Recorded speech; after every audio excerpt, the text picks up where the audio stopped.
Assalamualaikum warahmatullahi wabarakatuh. Salam jumpa lagi dengan saya Bung Yandi. Malam ini di studio Tamiang Layang Radio Monika Surya Barito Timur mengadakan acara talk show yang terkait dengan tema suap menyuap. Baik itu suap menyuap jual beli jabatan maupun suap menyuap yang terkait dengan persoalan proyek. Sudah hadir di ujung telepon ada Pak Cilik, ada Pak senior kita Pak Badowo dari pengamat hukum, kemudian ada dari pengamat sosial juga hadir malam ini adalah Bung Cornelius. Oke, langsung kita mulai suatu ilustrasi. Saya bacakan sebuah puisi yang sangat terkenal dari Gusmus.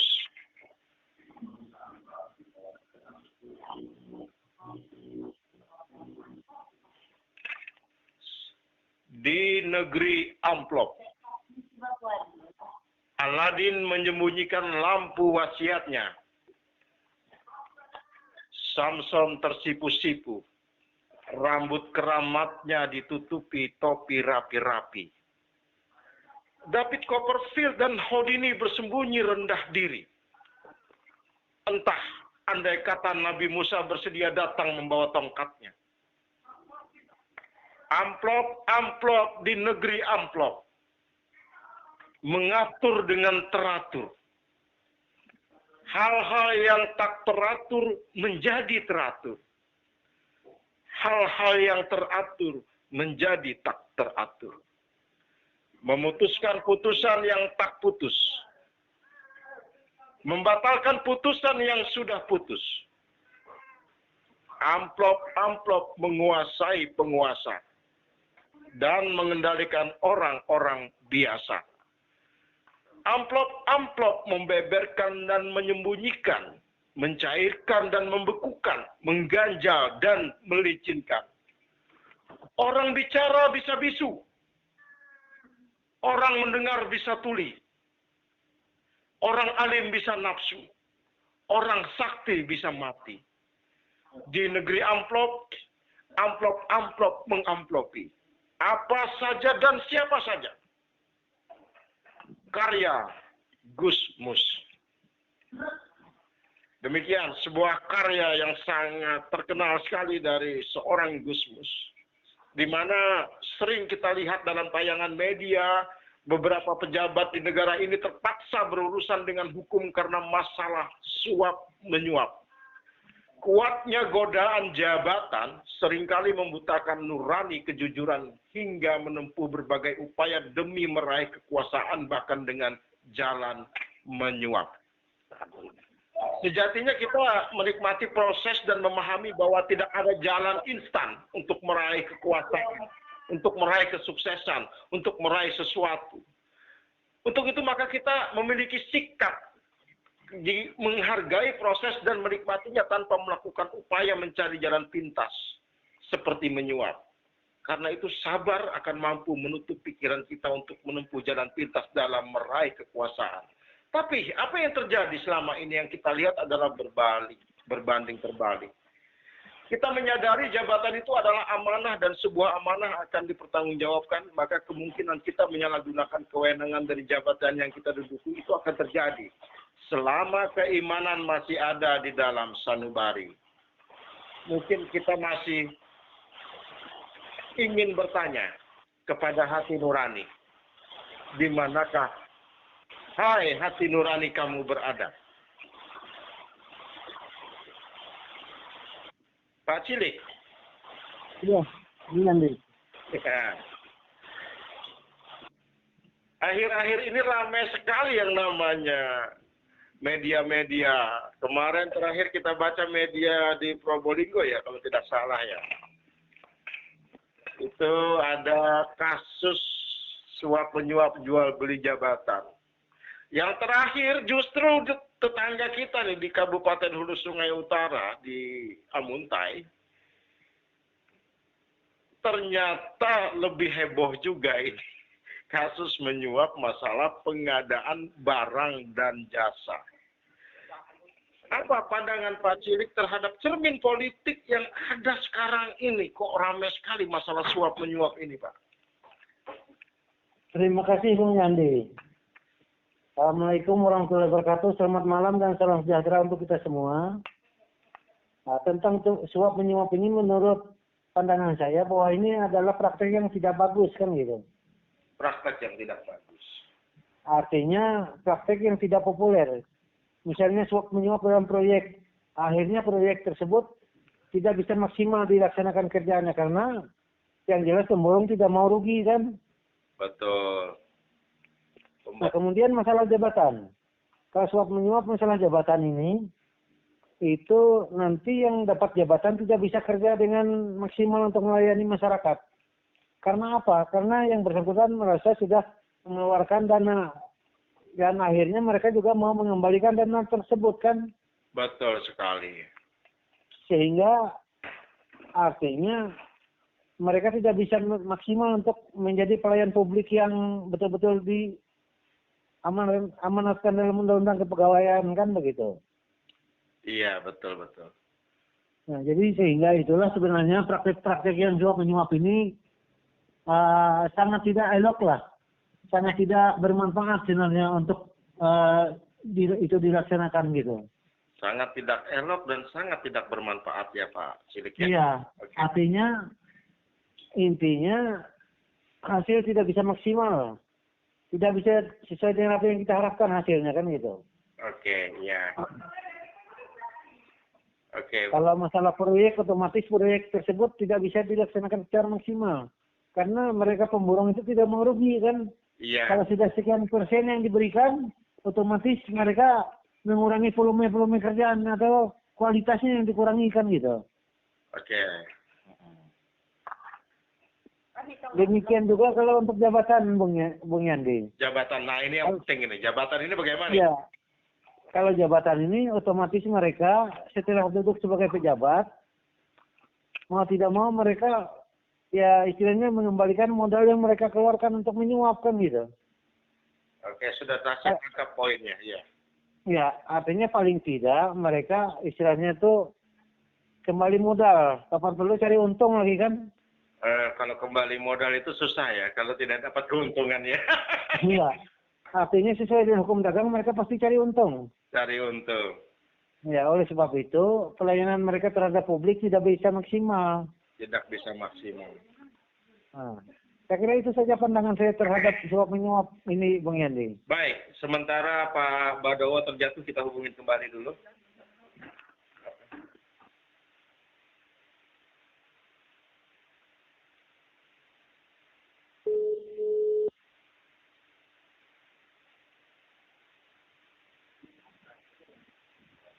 Oke, kita ke Bung Cornelius, Bung Muhammad Cornelius. Ya. Akar masalah suap menyuap, terutama terkait dengan jual beli jabatan, sebenarnya kita kembali kepada pasal 53 Undang-Undang Nomor 5 Tahun 2014. Kalau kita ingat ya Bung Cornelius ya, tentang aparatur sipil negara. Sebenarnya yang memegang kewenangan penuh terhadap baik itu kewenangan menetapkan pengangkatan, pemindahan, dan pemberhentian pejabat selain pejabat pimpinan tinggi utama dan media, ya kan? Itu adalah kewenangan presiden. Nah, presiden karena saking luas dan banyaknya yang diurus negara Indonesia ini, akhirnya mendelegasikan kewenangan itu kepada menteri-menterinya, pimpinan lembaganya, pemerintah non-kementerian, sekjen-sekjennya, gubernurnya jika di provinsi, bupatinya bila di kabupaten, dan wali kotanya jika itu di kota. Jadi ternyata jika kita perhatikan secara cermat, kewenangan tertinggi ini kan dimiliki presiden, yang di mana di bawahnya itu hanya didelegasikan. Tentu pendelegasian ini kan diikuti aturan-aturan main. Persoalannya, kenapa harus diikuti aturan main?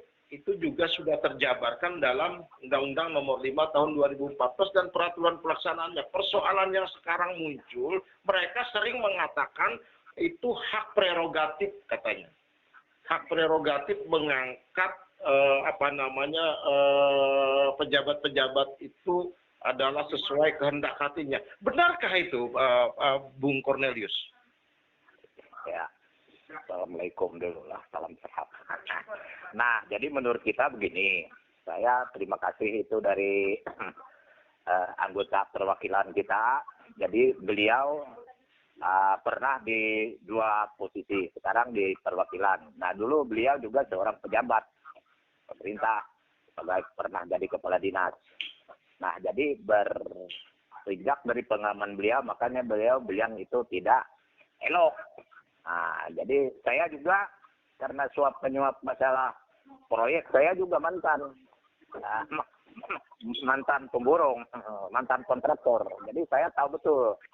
Nah, jadi menurut pandangan kita secara sosial dan budaya, saya kira satu round lagi periode Jokowi mudah-mudahan bisa selesai. Karena semuanya kalau Bapak bilang tadi itu di kewenangan presiden. Nah, jadi kalau di daerah itu bagaimanapun itu semua ada pada bupati.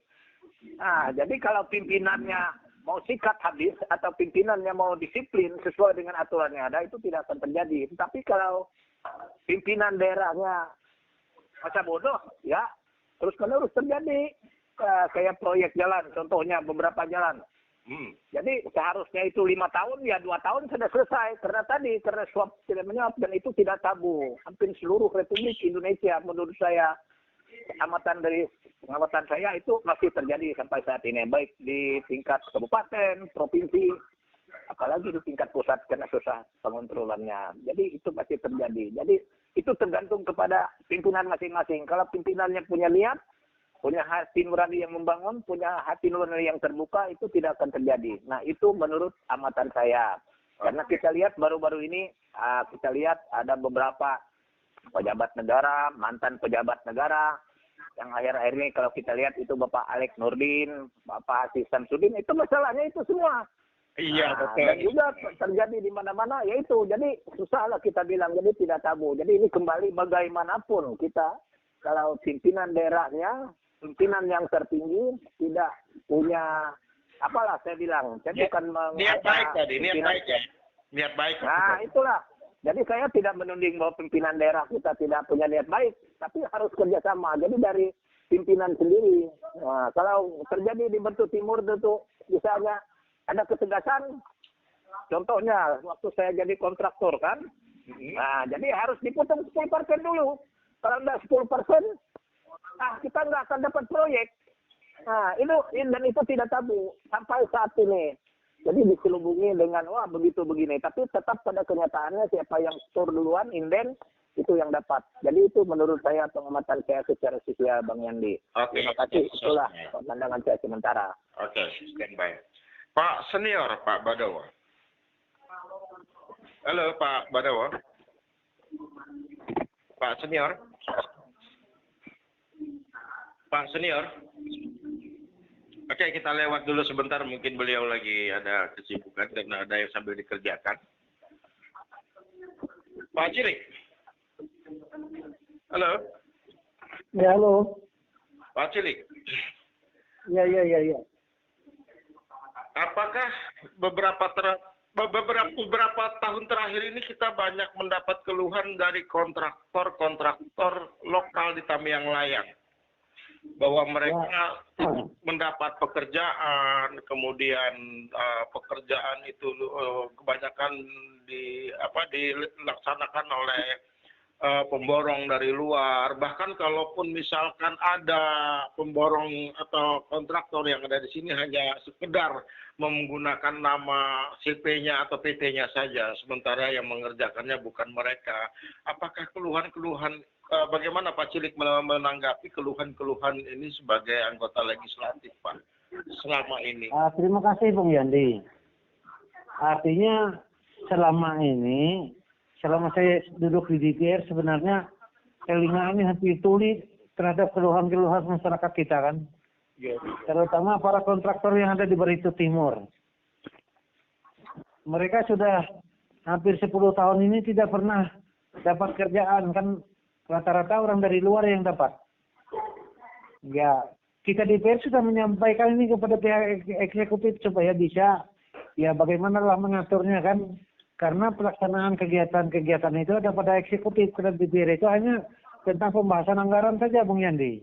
Saya ingat di 2019 waktu itu Pansus sudah mengatakan bahwa untuk melaksanakan serapan anggaran dan pemberdayaan kontraktor lokal. Tapi sampai sekarang faktanya kita tidak begitu banyak melihat kinerja atau kerja kontraktor lokal. Kelihatannya proyek besar masih dikuasai oleh dari kontraktor luar. Bagaimana ini? Pak? Apa memang DPRD hanya sebuah lembaga yang hanya merekomendasikan tapi tidak rekom itu dibiarkan saja, dilewatkan saja atau bagaimana? Artinya yang jelas kita DPR sudah membuat rekomendasi. Hanya kewenangan untuk melaksanakan itu kan ada pada eksekutif kan begitu. Nah, jadi rekomendasi itu bisa dilaksanakan, bisa tidak kayaknya kan? Oke, bisa dilaksanakan. Karena tidak ada sanksi, seharusnya kan rekomendasi itu disertai dengan sanksi kan gitu. Oke. Ya. Baik. Jadi oleh sebab itu terserah pada masyarakat lah menilainya bagaimana. DPR sudah berupaya lah bagaimana untuk membuat semua kebijakan supaya bisa dilaksanakan secara adil dan merata kan begitu. Oke. Bung Cornelius. Ya. Bukankah dengan banyaknya kontraktor lokal yang tidak bekerja itu sangat berpengaruh besar dengan daya beli yang terjadi di Barito Timur sendiri dan termasuk untuk menunjang pemasukan peningkatan PA di daerah? Menurut Bung Cornelius bagaimana ini bisa terjadi? Ya, itulah saya bilang. Itulah saya bilang, itu pasti ada seperti apa yang dibilang si Pak Cilik tadi. Kalau DPR itu ada beberapa hak mereka. Pertama rekomendasi. Nah, rekomendasi tidak ada sanksi. Nah, sebetulnya mereka harus menggunakan kalau kayak kemarin sudah di demo dengan ini dan sebagainya. Cobalah. Tapi ada satu sanksinya maksud saya. Tapi di DPR itu kan kayaknya ya ibaratnya 2 atau 3 orang yang kayak Pak Cilik itu kayak Pak Jain kan masih banyak yang lain yang masih yang enggak maksud saya itu enggak seiring pemikirannya yang masih oke saja kan. Itu dia bisa ada 2-3 orang kan anggota berapa ada 20 sekian orang kalau hanya 2 atau 3 25 andai katanya 10 aja yang masih 15 jangan jadi mana bisa jalan. Nah apalagi Pak Cilik itu kan pernah menjadi pejabat pemerintah juga. Beliau lebih tahu sebenarnya apa yang disampaikan tadi itu. Lebih tahu, lebih berpengalaman beliau. Nah sekarang beliau duduk di DPR, makanya dia menyampaikan kayak gitu. Nah jadi itulah pengaruhnya kepada Kabupaten Barito Timur. Karena semua proyek itu dikerja ke orang-orang luar, jadi uang itu habis di bawah sana. Nah jadi kalau pimpinan daerahnya atau eksekutifnya memahami itu punya hati nurani ya enggak gitulah. Coba didengar dari kemarin banyak ini ada 70 sekian dokumen rekomendasi itu tidak dilaksanakan. Ya semestinya kompaklah di DPR harus misalnya 13 orang. Ayo kita setuju, kita pertanyakan ini, kita pertanyakan itu. Atau gunakan hak beberapa yang mereka. Tapi ya saya bilang kemudian di sana ya hampir 60% yang oke saja. Ada 40% paling. Itu masalahnya Pak Yandi. Artinya Bung Cornelius, apabila kita melihat suara-suara sebagian kecil seperti Pak Cilik, kemudian Pak Wahyudi juga sering menyuarakan, kemudian ada Pak Jain, tapi di luar itu kadang-kadang bila kita bertanya dengan bahasa-bahasa diplomasi khusus, saya ini sudah berusaha, saya ini bagaimanapun cara kerjanya adalah sesuai dengan tata tertib, saya sudah bekerja dengan maksimal. Apakah itu bahasa diplomasi yang mereka lontarkan ya? Tapi yang jelas selama ini beberapa orang saja yang kita tahu bahwa anggota legislasi kita yang berani bersuara dan menyuarakannya. Oke, kita menuju Pak Badawa, mudah-mudahan sudah bisa tersambung. Pak Badawa, Pak senior kita. Halo, selamat malam. Halo. Halo Pak Badawa.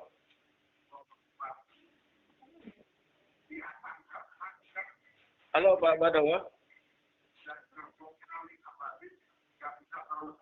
Halo. Oke. Kita sambung kembali, tapi Pak Badawa sudah tersambung, cuma mungkin beliau lagi ada yang dikerjakan. Tapi beliau sudah tersambung. Tapi sebentar saya masukkan satu orang lagi buat apa namanya, kita mintai pendapatnya.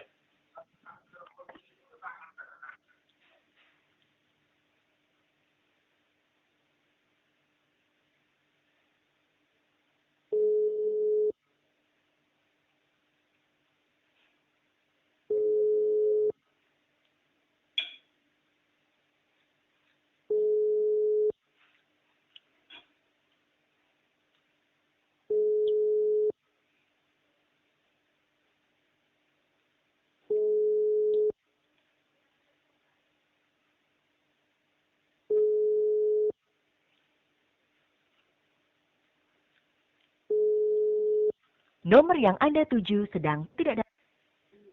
Oke, mungkin sedang lagi sibuk sebentar. Oke, bagi penelpon yang ingin berpartisipasi, masyarakat yang ingin berpartisipasi malam ini melalui telepon, dapat menghubungi ke nomor 0823 5179 4118. Pak Cilik. Pak Cilik. Iya. Saya dengar terakhir ada rapat perubahan anggaran ya Pak Cilik ya? Iya, hari ini tadi dan mungkin dilanjutkan dengan rapat kerja nanti dengan OPD-OPD terkait mulai besok. Pak Cilik bisa kemukakan sedikit tentang hasil rapat pada hari ini Pak, biar masyarakat juga ikut mendengarkan, karena masyarakat juga harus tahu kalau terkait dengan rapat anggaran, karena ini kan bukan rapat tertutup. Iya, artinya berkaitan dengan rapat anggaran tadi bahwa kita punya kesepakatan dari DPR akan membahas satu persatu OPD yang mendapat penambahan anggaran kan gitu.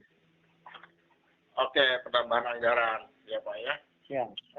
Kalau karena di dalam perubahan ini kan ada yang bertambah itu kan kelihatannya kan. ya. Nah jadi ini akan kita dalami dalam 2 hari lagi kan. Hari Selasa dan hari Rabu ini kan. Betul Pak. Jadi begini, kita bersyukur kalau memang ada penambahan dari anggaran sehingga serapan anggaran bisa terserap secara maksimal. Tapi yang tidak bisa kita pantau adalah jika memang itu udah anggarannya belum terlaksana, tapi ada di perubahan anggaran seakan-akan ini bertambah begitu. Artinya di dalam perubahan anggaran ini sudah kita wanti-wanti supaya anggaran itu betul-betul dilaksanakan, jangan sampai jadi silpa terus kan gitu. Iya betul. Jadi begini mungkin maksud saya untuk membuat serapan anggaran yang maksimal. Waktu anggaran murni kan sebelum terjadi perubahan misalkan 1 juta ya Pak ya. Kalau memang yang dilaksanakan baru 400.000, yang lain belum masih dilaksanakan kan tersisa 600.000, kemudian dimasukkan lagi dalam anggaran perubahan ya sama juga.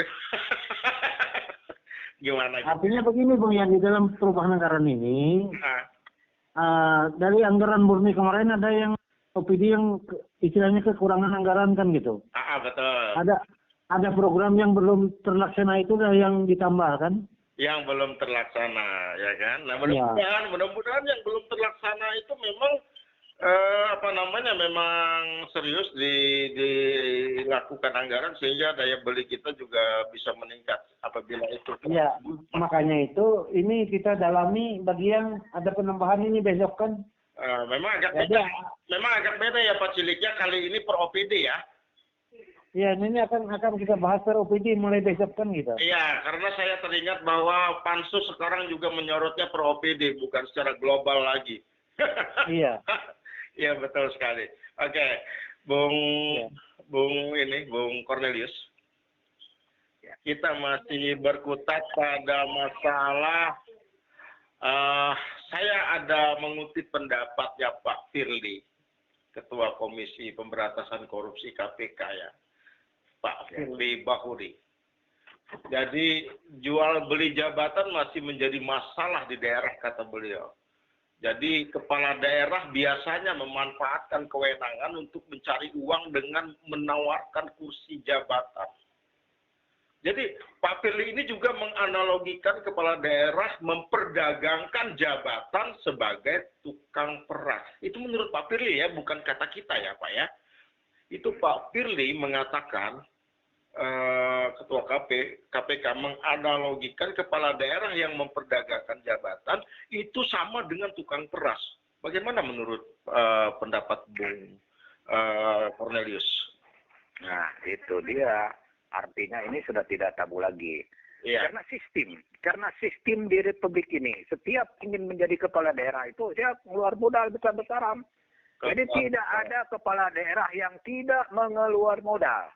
Nah, jadi semua kepala daerah itu omong kosong saja kalau dia ingin memimpin daerah. Yang jelasnya dia ingin berusaha. Itu sebenarnya kalau dia keluar modal. Nah, kecuali memang dia dicalonkan. Kalau dia dicalonkan oleh masyarakat atau oleh kalau dia yang mencalonkan diri dengan melobi, dengan membeli partai, dengan keluar uang banyak, ya suka tidak suka. Mana ada manusia yang mau rugi. Iya. Nah, Minimal kembali modal lah, Bung Cornelius. itu dia. Jadi kita tidak bisa tidak tabu di Republik ini. Mulai Kalau terbuka nih.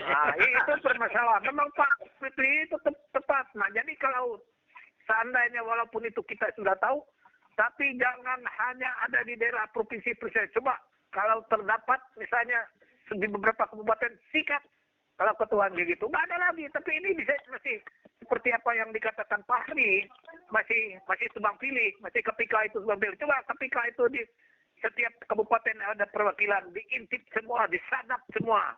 Pasti hampir semua kepala daerah yang mengeluar modal, yang tidak punya niat, itu pasti akan melakukan itu. Itu menurut pengamatan. Jadi kalau pribadi. ya, betul Pak.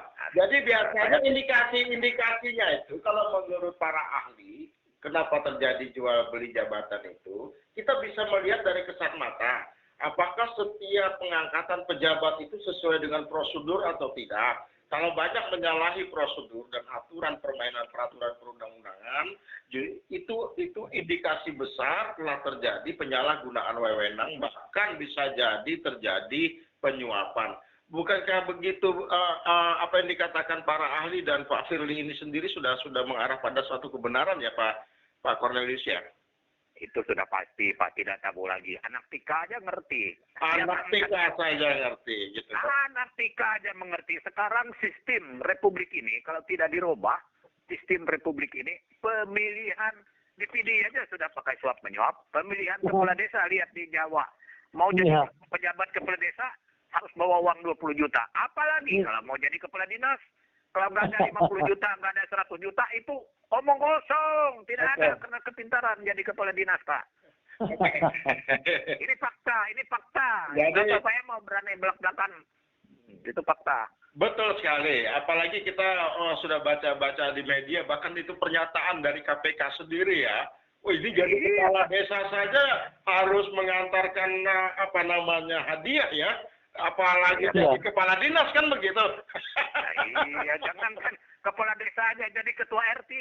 Jadi ketua RT sudah bisa main uang sudah. Karena kalau dulu ketua RT itu nggak ada honornya, BPD nggak ada honornya. Sekarang jadi BPD aja harus keluar uang. Dia hitung-hitungan. Jadi semua hitung-hitungan, bukan karena hati nurani ingin membangun suatu itu karena sistem. Jadi kalau mau coba para ahli kaji dulu sistem pemerintahan kita segera bagaimana caranya supaya tidak terjadi kayak gitu. Salah siapa itu kira-kira Bung Cornelius? Oke, kalau gitu kita langsung menuju ke pengamat hukum kita, Pak Badowo. Halo, selamat malam Pak Badowo. Selamat malam. Gimana? Jadi begini, kita sudah ramai ini membahas persoalan suap menyuap. Suap menyuap ini terkait dengan persoalan suap proyek, sudah termasuk jual beli jabatan. Nah, menurut Pak Firly yang orang KPK sendiri, ya kan, jual beli jabatan itu kepala daerah yang menggunakan praktek itu sama dengan tukang peras. Nah, apa yang disampaikan oleh Pak Firly itu bukan pendapat kita, tapi itu adalah pendapatnya Ketua KPK ya. Menurut pengamat hukum bagaimana ini? Ya, kalau soal suap menyuap saya lagi jadi ingat. Waktu saya masih kecil nggak bisa makan sendiri. Oh gitu ya. Ya harus disuapin sama ibu saya. Iya betul. Tapi disuapin itu supaya kita bisa kenyang, supaya pertumbuhan badan kita juga seimbang. Supaya sehat. Supaya sehat, bertumbuh dengan seimbang. Badani dan rohani ya, seimbang. Nah, kalau suap menyuap di belantika persilatan, kenegaraan, khususnya yang menyangkut ASN atau PNS di dalam lingkup sebuah kabupaten, itu lain lagi masalahnya. Itu bukan seperti anak kecil lagi, tetapi karena memang si penerima suap juga rakus. Iya. Iya, rakus. Nah, buktinya mereka tidak memperdulikan aturan yang sudah mengatur si A, si B itu bisa diangkat jadi misalnya kabid, kasih, dan kadis, dan lain sebagainya. Ini persyaratannya. Iya. Apalagi dulu pernah kita singgung bahwa seseorang untuk menjadi kepala dinas atau menjadi sekda atau menjadi lebih tinggi lagi eselonnya, itu ada semacam Asesmen. penilaian. Ya. Jadi saya lupa. Itu di swasta sudah diterapkan bukan Asesmen. Itu semacam Uji kelayakan lah. uji kelayakan ya. Jadi memang harus itu untuk menduduki suatu jabatan memang harus melalui tahapan-tahapan. Tapi minimal persyaratan misalnya DUK dan lain sebagainya itu sudah dicapai atau sudah dimiliki. Nah, kemudian diadakan assessment tadi ya, assessment. Saya baru ingat assessment tadi Pak Cilik ya. Nah, Ya. ada assessment, tapi assessment itu harus oleh orang-orang yang independen. Ya, bukan oleh si A, si B yang nyata-nyata itu adalah dia punya teman baik, dia punya kroni, dia punya keluarga. Jadi harus orang yang betul-betul independen. Jadi ada juga assessment itu misalnya dari kalangan akademis untuk penilainya. Kemudian ada dari kalangan birokrat yang sudah memang mumpuni. Jadi tidak sembarangan assessment itu. Itu yang dijadikan nanti salah satu penilaian di assessment itu. Nanti hasil assessment itulah akan dijadikan sebagai tolak ukur untuk menduduki sebuah jabatan. Oke. Nah, yang kedua, persoalan jual beli jabatan. Nah, ini terkait jual beli jabatan, ya betul. Lah iya. Ini kan kayak jual beli di pasar. Iya betul. Kalau menurut Bung Firly, Pak Firly, Ketua KPK, itu kalau ada kepala daerah yang melaksanakan praktek jual beli jabatan, dia sama dengan tukang peras kepala daerah itu. Menurut ya, senior bagaimana ini? Ya, itu masuk akal. Wani piro gitu ya. Loh, iya dong. Misalnya saya mau jadi kepala dinas ini, lihat dulu. Dinas itu dinas basah atau dinas kering? Iya.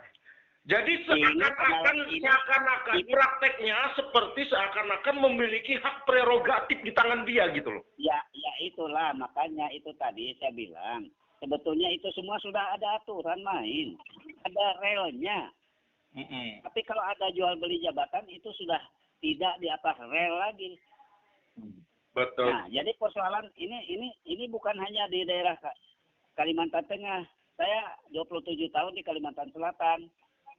Saya di 8 tahun di Kalimantan Timur. Jadi saya tahu persis hal-hal seperti itu karena kita adalah juga aktivis di mana-mana. Nah, persoalan seperti jual beli jabatan ini sudah bukan rahasia umum. Bukti.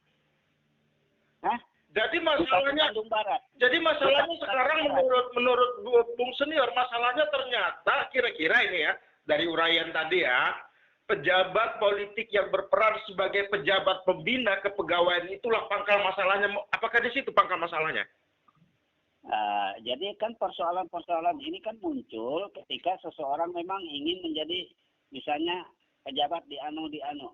Lalu ada hubungan-hubungan tertentu dengan yang di atas. Terjadilah komunikasi mereka. Dengan catatan Mbak Elang tadi.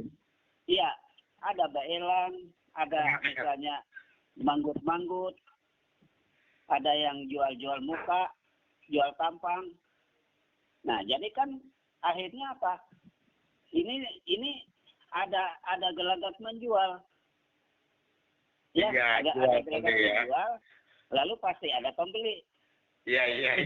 Ya namanya kan jual beli. Ceritanya, Kalau jual ceritanya, ada yang beli nggak terjadi transaksi dong. ceritanya kembali ke tukang sayur, ada rentenir kan begitu.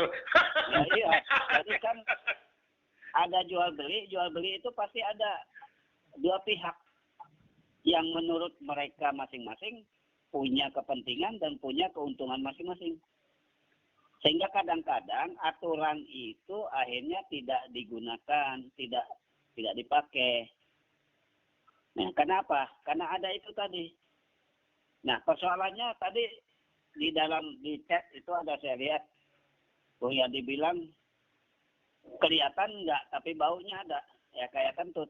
Iya, kalau saya teringat dengan ucapan Bung Paul, Iya. praktek korupsi itu, praktek jual beli jabatan itu sama dengan ilmu kentut. Ya makanya. Jadi barangnya tidak kelihatan, baunya tercium. Saya masih ingat ini, padahal talkshow lama ini. Talkshow-nya sangat lama sekali, tapi dalam kepala saya melekat istilah yang diucapkan oleh Bung Paul itu. Cuma Bung Paul ini nggak muncul-muncul lagi nih Bung Yandi, kenapa? Beliau saat ini sedang konsentrasi mengurus bisnis beliau yang baru, yaitu tanam pinang. Selain bisnis peti mati ya, selain bisnis peti mati. Jadi memang kesibukan beliau saat ini agak tinggi, gitu kan. Tapi, ya, tapi beliau selalu mampir ke radio. Tapi tanam pinang itu biasanya siang hari, kalau malam kan nggak tanam pinang. Bukan, beliau termasuk pengumpul. Jadi beliau selalu kadang-kadang sampai rumah itu bisa malam. Oh, Iya. artinya penjual pinang kan, bukan tanam pinang kan gitu? Iya, bukan. Ini termasuk pengumpul, jadi tidak bukan itu. Tapi Wah, ini hujan, saya pindah dulu. ya, oke. Hujannya cukup berat. Saya pindah ke depan nih. Soalnya di belakang ini atapnya atap seng. Iya. Bunyi hujannya deras. Kalau di depan atap genteng. Oke. Nggak kelihatan. Nah, ini batu di sini. Ini masih porsinya pengamat hukum. Saya ingin bertanya. Pada pengamat hukum. Sudah ya? Oke. Kalau menurut Pak Firly, ya kan? Kita ini kan apa yang di-statementkan para ahli atau ketua KPK, gitu kan? Kita akan sampaikan karena statement beliau ini sangat terkait erat dengan hal-hal yang berbau suap menyuap. Begini, kalau itu memang ceritanya dianggap tukang peras, bukankah itu sama dengan preman?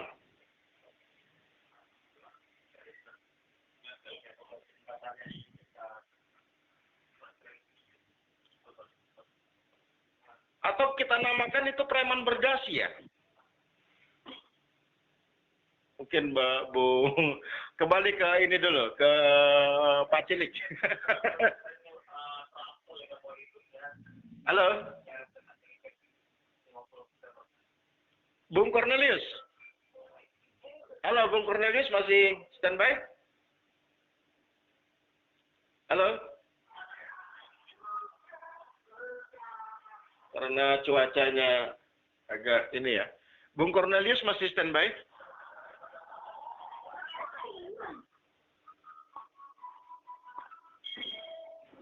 Oke, kembali ke Pak Badowo. Halo Pak Badowo. Ya.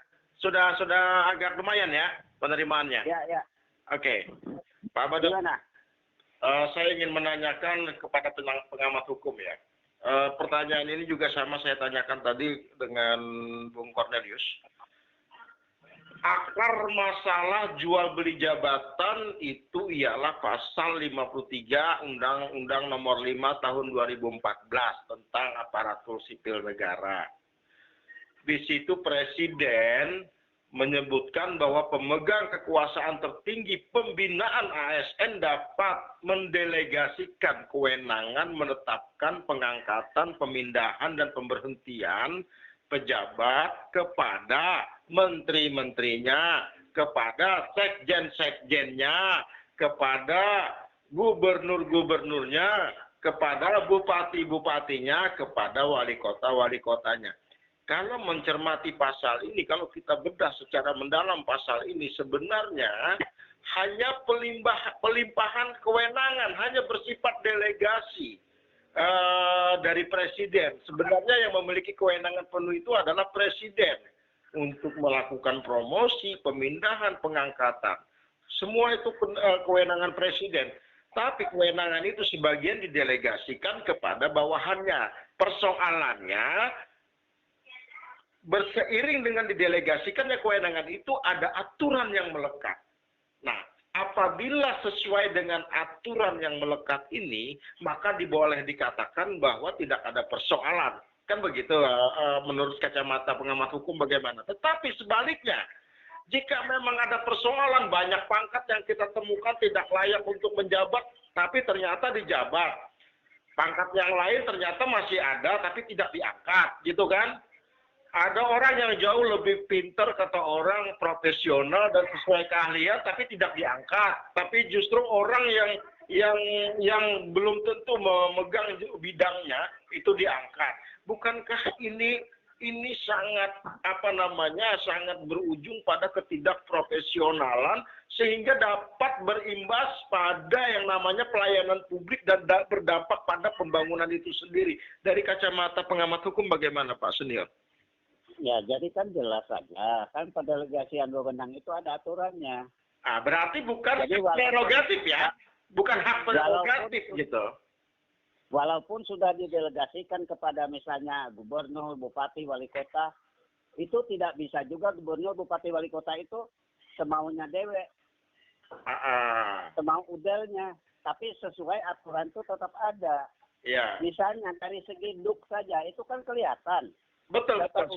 Kepangkatannya itu. Betul sekali. Bagaimana? Nah, pertanyaannya adalah, misalnya seorang duknya paling rendah, tapi kok dia yang dipilih, itu ada apa? Ada apa pertanyaannya? Gitu kan? Ya. Ini jadi pertanyaan besar bagi masyarakat. Makanya jangan salahkan masyarakat kalau bertanya-tanya. Iya. Yang pangkatnya baru 3B bisa menjadi misalnya kabak, sedangkan ada pangkat yang lebih tinggi 3C. Ini kan sudah jadi pertanyaan kalau itu terjadi. Nah, makanya saya lagi belum punya data yang akurat mengenai penyimpangan-penyimpangan ini. Tapi saya dengar-dengar itu tetap ada di Batin. Oh, tetap ada di Batin. Nah, makanya contoh kemarin ya, salah satu indikasi terjadinya jual beli jabatan seperti di Hulu Sungai Utara. Kita nggak usah jauh-jauh. 46 kilo aja dari sini. Iya. Itu terjadi di beberapa dinas itu PLT. Sehingga banyak pengamat hukum di Kalimantan Selatan, teman-teman yang berpendapat, bukan saja itu, tapi juga ahli-ahli administrasi negara. Mereka berpendapat bahwa itu merupakan satu hal yang bisa menimbulkan jual beli jabatan. Ini ada di berita-berita di berita online apa segala, ada kupasannya. Ada memang. Ada. Saya juga baca. Ada dasar-dasarnya ada. Saya juga baca. Nah, jadi kan dengan demikian maka dicurigailah nanti PLT ini itulah jadinya bakal yang terjadi seperti jual beli jabatan. Kita tidak menuduh si A atau si B, tidak. Ini secara umum kita berbicara.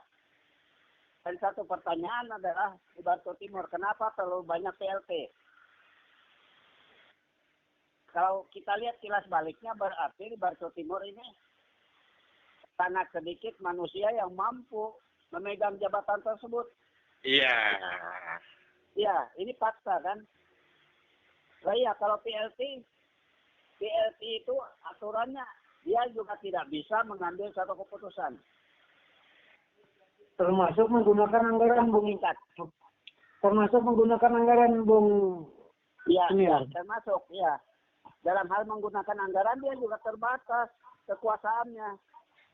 Jadi begini, akhirnya apabila supaya terlihat bersih dalam pemeriksaan pemeriksaan BPKP atau BPK, kemudian inspektorat gitu kan, supaya ini terlihat bersih. APBD itu begitu mulusnya seperti berjalan sesuai standar akuntansi keuangan, ya kan, sesuai standar. Tapi ternyata praktek yang dia lakukan di luar itu jauh lebih ngeri lagi. Yang satu itu adalah masalah proyek pengadaan, ya kan. Yang kedua adalah masalah jual beli jabatan. Ternyata sama ngeri. Jadi praktek-praktek yang seperti itu misalnya menguasai beberapa pekerjaan, ya kan, pekerjaan-pekerjaan besar terutama, sehingga agar tidak nampak bagaimana diupayakan banyak dari orang-orang yang bukan lokal yang bisa bekerja gitu kan, sehingga bisa tidak terlalu nampak begitu dalam hal pencapaian keuntungan. Tapi sadar atau tidak disadari, ya kan, daya beli semakin turun, perputaran ekonomi semakin krisis kita kan, kemudian itu berdampak pada pencapaian PAD itu sendiri. Bukankah ini sama bunuh diri pada akhirnya, menurut senior? Nah, ini kan justru itu kan permasalahan ini kan berupa mata rantai. Sekarang begini loh, yang saya tanya itu begini, kalau daya beli kita menurun, bagaimana masyarakat bisa bayar pajak? Nah, justru itulah tadi saya katakan. Hotel-hotel sepi, reklame tidak ada yang pasang, lampu jalan banyak yang mati, ya kan? Kemudian orang ke pasar tidak ada belanja, retribusi parkir juga sepi, pedagang pada sepi, gitu kan? Dari mana bisa masyarakat bayar pajak kalau begitu, gitu ya kan? Akhirnya apa? Akhirnya pada saat pencapaian laporan ke pajaknya nihil pak. Bagaimana meningkatkan PAD? Dan tidak mencapai ini target. Tidak mencapai target, gitu kan? Loh iya. Karena tidak mencapai target, akhirnya apa yang terbaca? Silpa dibesarkan. Akhirnya Silpa memang terencana, terbukti kan? Itulah. Jadi ini kalau sebenarnya rumus ekonomi itu sederhana saja sebenarnya. Jadi kalau kita berpikir rasional, yang namanya Silpa itu justru menunjukkan, saya sudah berulang kali mengatakan, ketidakmampuan pimpinan daerah untuk membelanjakan anggaran itu. Kita akan memutar ulang kalau Silpa positif kita akui. Iya.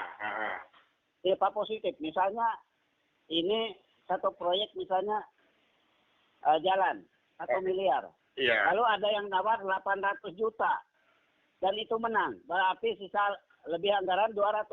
Ini adalah Silpa yang positif. Tapi kalau Silpa ini berasal dari proyek yang tidak dikerjakan, ini artinya Silpa negatif. Iya kan? Itu anak SMP udah tahu. Jadi kalau kita baca di media-media senior, PAD kita menurun, tapi ada si Silpa kita sebesar 153 M yang menutup defisit, gitu kan, yang menutupi penurunan itu. Loh, ini sengaja dong. Justru itu yang membuat Batu Timur ini lain dari kabupaten lain. Iya. Lah iya, ini ada semacam kekhususan. Nah, kalau persoalan-persoalan ini tetap dibiarkan, maka lihatlah pembangunan kita tidak akan berjalan mulus. Oke. Poinnya udah dapat. Nah, kembali kepada masalah jual beli jabatan tadi. Kalau itu memang ada dan itu terbukti, itu jelas. Contoh di Jawa Barat di Kabupaten Bandung Barat. Contoh di Brojonegoro. Contoh beberapa di Ngawi dan lain sebagainya. Bupatinya terjerat karena soal jual beli jabatan dan di OTT. Ya. Dan terakhir akhirnya yang namanya merancang korupsi dari atas ranjang kembali terjadi di Probolinggo kalau terakhir ya.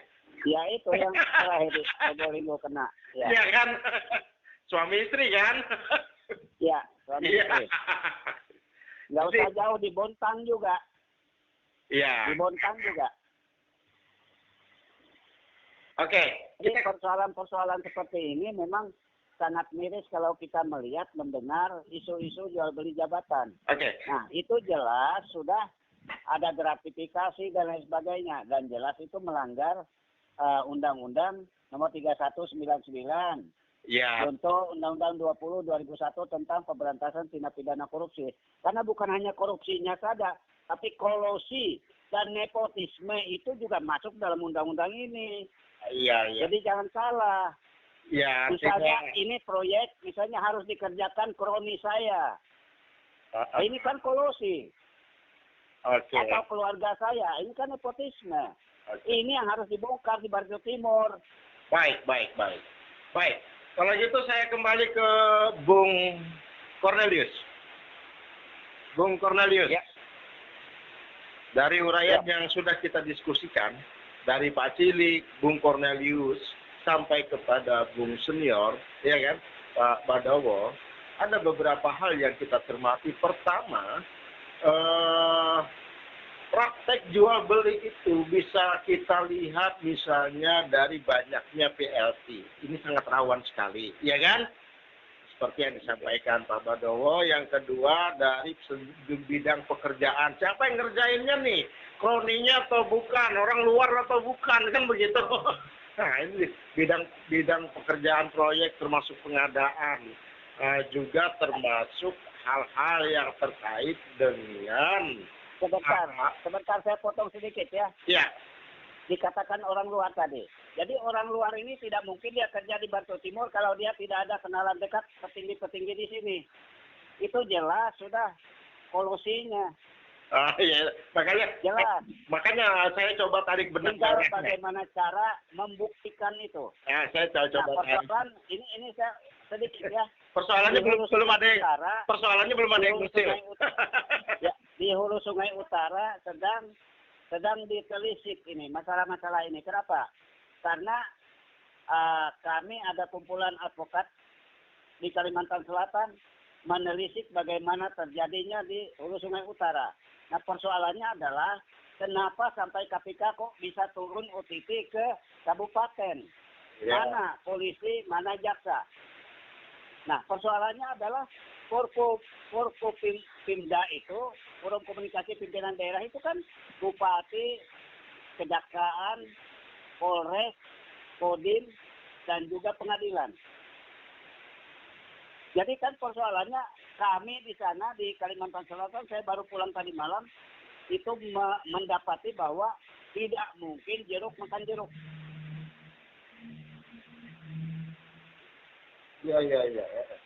Iya, karena Forkopimda itu kan mereka 45 itu. Tidak mungkin si A makan si B. Walaupun mungkin ada laporan masyarakat begini. Nggak jalan, Mas.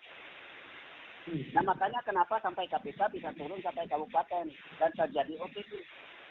Ya. Mungkin Apakah di institusi kejaksaan dan kepolisian itu tidak ada intelijen? atau bisa jadi memang upaya-upaya dari intelijen hukum setempat seperti kejaksaan dan kepolisian gitu kan, dalam rangka karena tadi Bung Pak Badowo Pak Sudir sudah ngomong rasa tidak enaknya tinggi. Tapi kan ada 3 pintu nih Pak, ya kan? 1 kepolisian, 2 kejaksaan, 3 KPK. 1 lolos, ya kan? Pintu satunya tidak bisa, berarti pintu satunya. Tapi kemungkinan ada lintas koordinasi juga antar lembaga hukum ini untuk bekerja sama. Kan mereka online sekarang Pak, dalam pengertian online itu bahwa mereka bisa saling memberikan informasi ke kita. Jadi kita positive thinking dulu. Kembali kepada Bung Cornelius. Tadi ada beberapa hal yang sudah kita bisa tarik benang merahnya. Jika kita banyak mendapati di suatu daerah itu PLT, kemudian proyek-proyek yang dikerjakan oleh kroni-kroninya, itu adalah indikasi yang sangat besar terhadap yang namanya suap dan jual beli. Menurut Bung Cornelius, ada yang mau ditambahkan dari pendapat-pendapat tadi?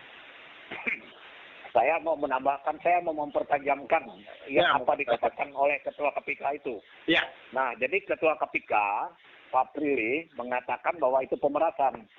Nah, kalau pemerasan itu masih ringan menurut saya, orang yang diperas itu karena kepentingan si pemeras saja. Jadi kenapa dia mau diperas? Karena dia ada. Ini bukan hanya pemerasan, saya mau mempertajam. Itu pengkhianatan. Mengkhianati. Nah, ini saya mau mempertajam. Kalau diperas itu contoh, kalau mau diperas saya kan karena dipaksa. Ya. Itu dipaksa. Ini bukan dipaksa, karena dia niat. Jadi dua-dua. Ya. Mengkhianati yang keras. Yang mau disuap itu yang mengkhianati, yang juga yang memberi ini juga mengkhianati. Jadi dua-duanya mengkhianati. Pengkhianatan. Jadi itu perlu secara tegas kita mau rubah sistem. Bila mana perlu, ya seperti saya bilang tadi, KPK harus intai. Jadi harus apa? ada audit. Betul. Harus ada audit ASN itu. Jadi bukan hanya inspektorat, harus ada audit apa ini sesuai atau kalau ada ciri-ciri supaya apa yang dikatakan Pak Beduwo tadi tidak wajar dengan aturan. Nah, ini patut dicurigai, patut dilidik dulu baru disidik. Nah, ini menurut kita, saya mau nambah, ini pengkhianatan terhadap misalnya yang sudah dipilih oleh rakyat misalnya. Sudah mengkhianati, ini pengkhianatan, bukan hanya pemerasan. Kalau pemerasan itu secara masih ringan, kepentingan satu pihak. Karena dia hanya memeras, karena ini. Dia peras supaya orang itu harus membeli dia. Kalau ini enggak, dua-dua akan mengkhianati, pengkhianatan. Nah, itu saya mau pertajamkan itu saja. Saya mau tambah punya Ketua KPK itu. Saya mau pertajam, bukan hanya kalau terjadi suap menyuap itu pengkhianatan terhadap rakyat, membuat kegelisahan. Luar biasa, pengkhianatan. Oke, Ya. Kita sampai pada penghujung acara. Saya ingin minta closing statement-nya dari Pak Cilik tentang diskusi kita malam ini. Silakan Pak Cilik. Nah, terima kasih Bung Yandi atas waktu dan kesempatannya. Kalau closing statement dari saya berkaitan dengan suap menyuap ini, artinya itu sangatlah permainan yang sangat kotor lah gitu. Permainan yang sangat kotor. Misalnya suap menyuap jabatan, artinya itu membuat kinerja ASN kita semakin menurun dan tidak bersemangat kan? Tidak Karena seperti apa yang disampaikan oleh Bung Senior tadi, kalau ada yang misalnya pangkat 3B diangkat jadi kabit, sedangkan di situ ada 3C kan? Jadi stafnya kan itu kan aneh. Iya, betul sekali. Nah, jadi oleh sebab itu membuat semua kegiatan tidak elok jadinya. Tidak elok.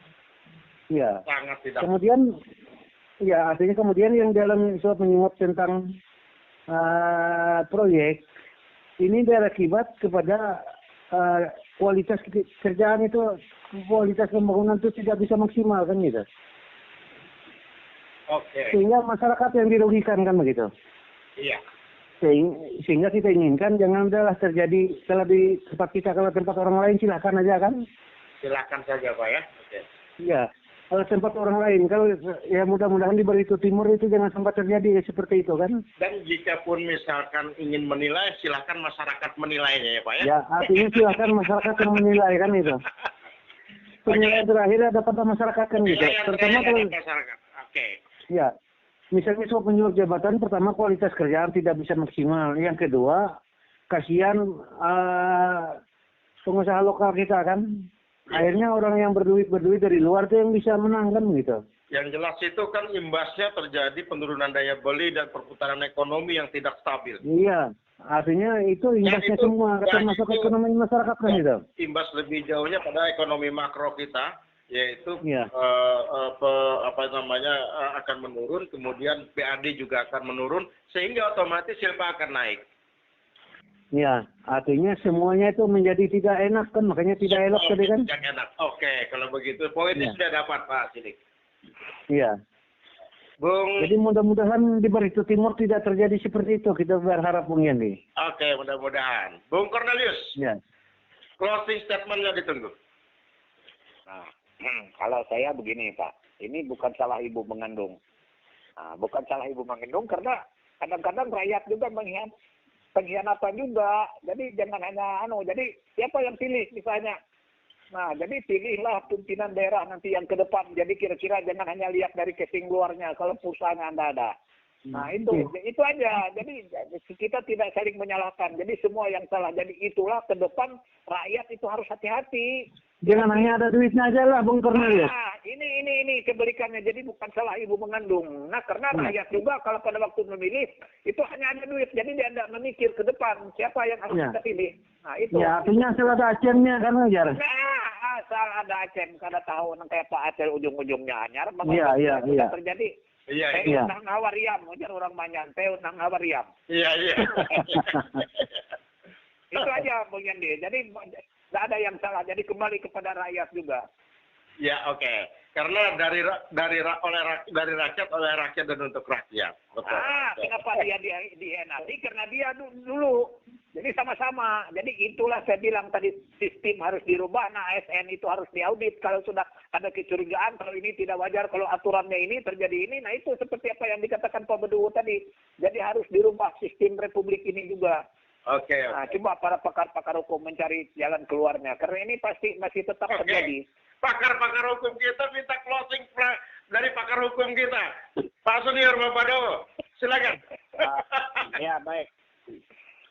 Satu hal tadi disinggung tentang pekerjaan segala macam yang dikerjakan orang luar. Itu orang luar tidak akan bisa masuk kalau tidak ada kroninya di dalam. Ini yang harus diselidiki. Baik oleh kepolisian maupun kejaksaan. Jadi mereka harus pasang telinga, betul-betul. Tapi itu tadi, apakah mereka bisa melakukan satu hal yang, eruh pak eruh, kata orang Jawa. Iya, jeruk makan jeruk. Karena teman, karena jeruk makan jeruk. Nah, makanya lebih baik, kalau ada masalah yang memang mencuat, betul-betul kita punya data dan fakta, langsung ke KPK aja. Karena ini saya baru dimasukkan di grup KPK, yang KPK betul-betul KPK tadi. Jadi waktu Bung Yandi telepon tadi, saya lagi buka itu. Iya, betul. Iya, jadi mereka minta kalau memang ada data dan faktanya 2 aja cukup. 2 aja cukup ya? Laporkan langsung.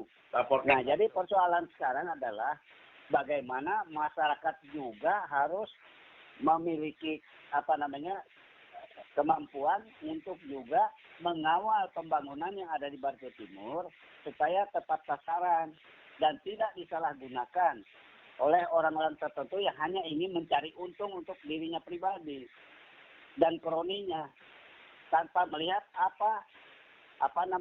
kilas balik dari apa yang sudah dikerjakan untuk masyarakat. Baik. Itu salah satu persoalan. Yang terakhir adalah kalau itu memang terjadi seperti kita berdoalah, saya juga berdoa, jangan sampai terjadi seperti di Hulu Sungai Utara, karena hanya 40 kilo dari Tamiang Layang. Loh iya. Jadi mudah-mudahan lah. Tapi kita tidak tahu yang namanya intelijen dari KPK itu juga merayap kemana-mana. Iya, betul. Sehingga mereka tahu itu. Kita nggak tahu kalau mereka sudah masuk ke Bartim. Nggak ada mereka petantang-petenteng, tepuk dada, kami KPK. Kami KPK. Nggak ada. Berarti kalau yang ngaku-ngaku KPK itu mesti dipertanyakan malah ya? Iya, itu. Makanya tadi di grup di ini KPK itu saya justru pertanyakan, legalitasnya ini apa? Nah, ternyata mereka sampaikan legalitasnya ini. Dan yang bertanggung jawab ini, baru saya bilang baru betul ini. Oke. Karena banyak orang yang mengaku KPK, nyatanya abal-abal. Ya, jadi persoalannya memang saya sebagai salah satu pendiri kabupaten ini berdoa. Jangan sampai Barito Timur ini sama dengan kabupaten misalnya Hulu Sungai Utara. Sama dengan misalnya itu Tanah Bumbu sekarang. Baik, oke. Iya, kepala dinas pertambangannya kan lagi dicokok itu. Iya. Gara-gara izin-izin pertambangan. Nah, termasuk izin-izin sawit yang tidak sesuai dengan aturan. Nah, semua yang tidak sesuai aturan itu adalah melanggar hukum. Ya, izin lokasinya, terutama tanggung jawabnya di mana. Ya, betul. Ya, makanya. Jadi kan semua itu ada tatanannya, ada aturannya. Kalau melanggar itu jelas sudah pelanggaran hukum, jelas sudah ada sanksi. Oke. Nah, jadi persoalan sekarang adalah bagaimana Bartim ke depan ini supaya lebih baik. Tadi saya sepakat bahwa pemimpin akan datang itu dipilih yang betul-betul pro rakyat. Dan dia harus punya fakta integritas. Kalau perlu tanda tangan fakta integritasnya dengan masyarakat. Pak, kalau masalah tanda tangan gampang Pak, yang ada kartunya aja nggak ada Pak. Nah justru itu. Nah makanya kembali ke kartu, saya sampai hari ini nunggu baru 6 kartu yang datang ke saya. Iya. Ya, saya siap menjadi ini kuasa hukumnya. Iya, oke. Kartu AMAS, siapa yang punya kartu AMAS? Kalau memang berhubungan kartu AMAS tidak ada guna, bisa digugat loh. Kalau masalah tanda tangan gampang, yang ada kartunya aja nggak bisa. Ya, dalam hukum tata negara itu ada tatanan-tatanannya. Oke, kalau Dan begitu. itu ada tindak pidananya juga. Ya, betul.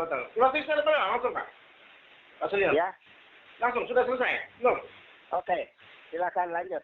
Itu saja dulu. Oke. Ini yang disampaikan ini demi Bartim ke depan lebih baik. Oke. Demikian acara yang sudah disampaikan, yaitu talk show terkait dengan suap penyuap. Ketika seorang penyelenggara negara atau kepala daerah baru saja dilantik, maka berpikir siapa saja yang akan jadi tim sukses dan yang bukan, menurut Firly. Kemudian jual beli jabatan biasanya masuk dalam kategori suap dan gratifikasi. Sejatinya sih negara sudah melarang menerima suap dalam bentuk apapun karena bisa merusak daerah dan harapan rakyat. Suap ini tentu harus dipenuhi dan dimaknai adanya pertemuan dengan penerima dan pemberi, kata Pak Badawa tadi. Tapi ini bukan hanya sekedar pertemuan penerima dan pemberi, tapi kalau menurut Bung Cornelius, ini sudah merupakan pengkhianatan, bahkan bukan hanya tukang peras. Dan menurut Pak Cili, bahwa ini sangat merugikan masyarakat. Tentu hal ini ke depan kita tidak ingin terjadi di daerah kita. Namun jika ingin masyarakat menilai bagaimana di suatu daerah akan terjadi sebuah atau adanya indikasi besar terjadinya suap penyuap ini, dari beberapa uraian dan ilustrasi yang disampaikan oleh para narsum tadi jelas. Pertama, bisa dilihat dari banyaknya proyek yang dilakukan dan dikerjakan oleh kroni-kroninya. Yang kedua, banyaknya jabatan yang diisi oleh PLT. Yang ketiga, banyaknya jabatan yang tidak sesuai dengan kepangkatan dan duk. Yang keempat, karena memang seakan-akan dianggap dan dipublikasikan bahwa itu sebuah hak prerogatif. Jika hal-hal ini yang terjadi di suatu daerah, maka bisa dikatakan adalah sebuah indikasi terjadinya yang namanya suap menyuap, baik itu suap menyuap mengenai proyek pengadaan ataupun proyek lainnya, baik itu mengenai jual beli jabatan. Demikian yang bisa disampaikan hasil closing statement dan uraian ilustrasi yang bisa kami kemukakan pada talkshow malam ini. Tapi ingat, Bartim hari ini bukan Bartim kemarin-kemarin. Assalamualaikum warahmatullahi wabarakatuh.